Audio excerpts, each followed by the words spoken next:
Savannah, New York, with a special edition of Worldwide Hippies News from the Web. From HawaiiNewsNow.com, Big Island Beach attracts plastic trash.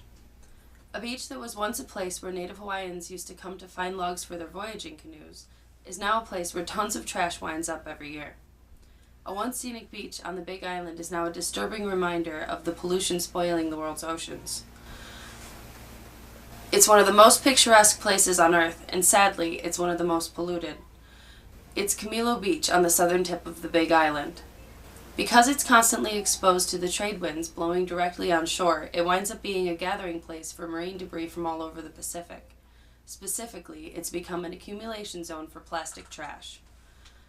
Environmentalist Charles Moore says, "Here what we are seeing is what all the plastic trash turns into as it floats for hundreds of years in the ocean. Plastic fragments. What once was a beautiful white sand beach is what Moore and others now call Plastic Beach, and it is not only on the surface." Moore goes on to say, "The plastic goes down a foot deep. At one time these were toothbrushes, pens, cigarette lighters, plastic bottles, plastic caps, but now they're plastic fragments and the pre-production plastic pellets, together forming a new kind of sand, plastic sand, here on the beaches of Hawaii. In all, tons and tons of debris, none of it generated here." Moore continues, "This plastic sand is coming from all around the Pacific Rim, swirling into a vortex which eventually brings it to these shores. This is a place where Hawaiians came to find bodies of people who were lost at sea. Nowadays, this beach is where we come to find what our throwaway society has done to the environment." More headlines in just a moment.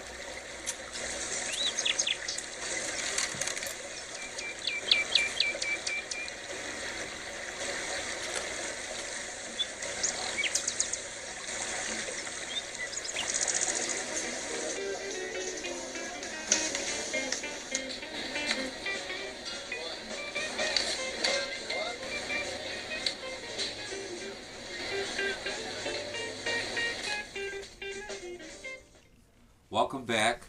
More headlines from around the web. I'm Joe McEvoy. Rutgers is reporting there was a mass German anti-nuclear rally today against waste shipment.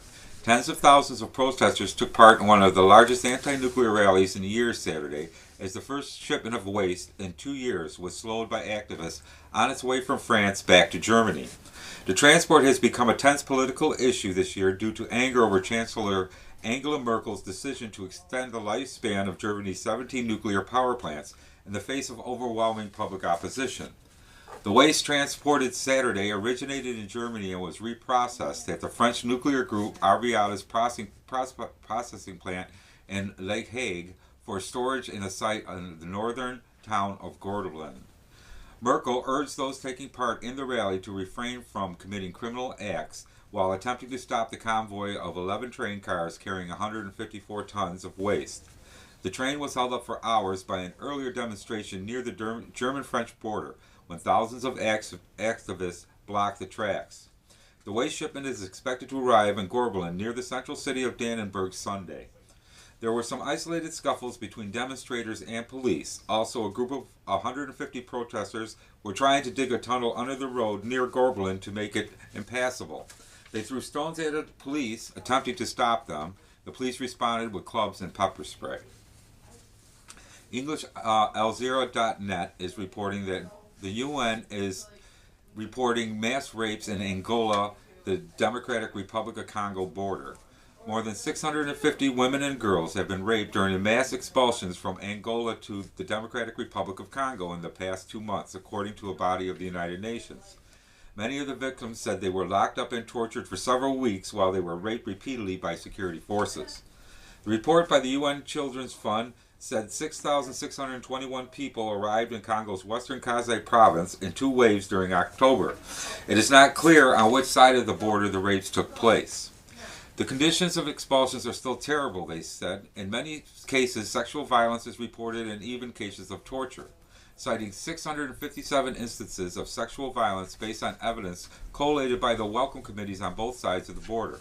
Separately, the UN Office for the Coordination of Humanitarian Affairs, citing humanitarian workers, said the true figure was close to 100. We are not in a position to confirm in which country they happened, but we do call on the authorities of both countries to investigate these accusations and to find out whether the rapes took place and where, Mazorio Giuliano, a spokesman for OCHA, stated. Lambert Mende, the DRC's information minister, said authorities had not received any reports of rape. We are not informed. We do not know if these figures have been confirmed, he said.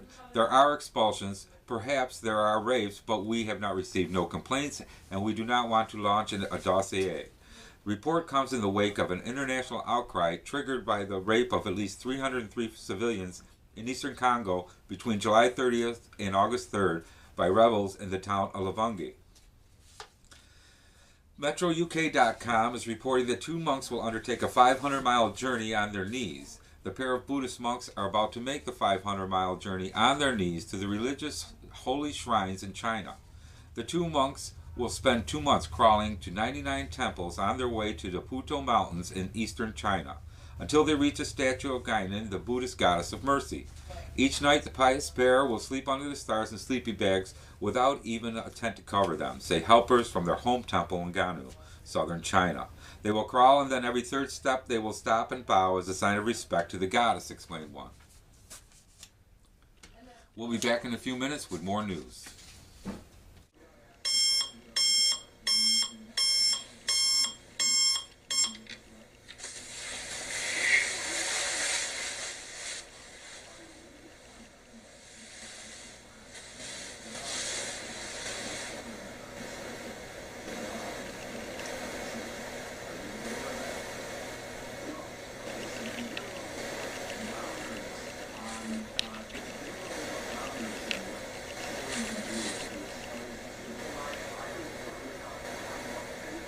And we're back with the Warfront Report. From the Seattle Times, hearing set for soldier in war crimes case. Staff Sergeant Calvin Gibbs, a key figure in a platoon accused of Afghanistan war crimes, will face a pretrial hearing Tuesday at Joint Base Lewis McChord. Gibbs' charges include allegedly murdering 3 Afghan civilians, assaulting a fellow soldier, and the possession of human body parts. From foreignpolicy.com, is there an Afghan caucus? The midterms were a signal that time may be running out for the Obama's team's war plans. In sharp contrast to 2006 and 2008, when weariness over the Iraq War boosted the fortunes of Democrats, national security issues played virtually no role in the 2010 U.S. midterm elections. This year, with the economic and financial problems paramount, the long war in Afghanistan received nary a mention during the campaign. Adding to the silence over the war is the perception that there exist few substantial differences on Afghan policy. Republican leaders generally endorse President Barack Obama's surge strategy and will watch from the sidelines as Obama ponders his withdrawal options next year. From 760 Talk Radio in San Diego, Navy SEAL accused of running guns out of war zone. On Friday, 33-year-old Navy SEAL Nicholas Bickle was ordered held without bail. He's accused of smuggling weapons from war zones in Iraq and Afghanistan and selling them to others here in the United States. As Bickle's family and friends left his arraignment in federal court on Friday, they refused to comment on the host of weapons charges the Colorado-based Navy SEAL now faces. According to a criminal complaint, the active duty special warfare operator smuggled in more than 100 firearms from Iraq and Afghanistan and conspired to sell them with 2 others, Richard Paul, 34 of Colorado, and Andrew Kaufman, 36 of Las Vegas. From antiwar.com, U.S. censors Muslim websites list of British MPs who supported the Iraq War. The list linked to stabbing attack on pro-war MP. The U.S. government ordered the Muslim website revolutionmuslim.com censored today after demands from the British government. The British government complained that the site's inclusion of a list of how British MPs voted on the Iraq War amounted to jihadist content. The list was tied by the government to the May stabbing of Labour MP Stephen Timms by a student, Roshanara Chandri. Chandri said the stabbing was retaliation for Tim's support of the Iraq War.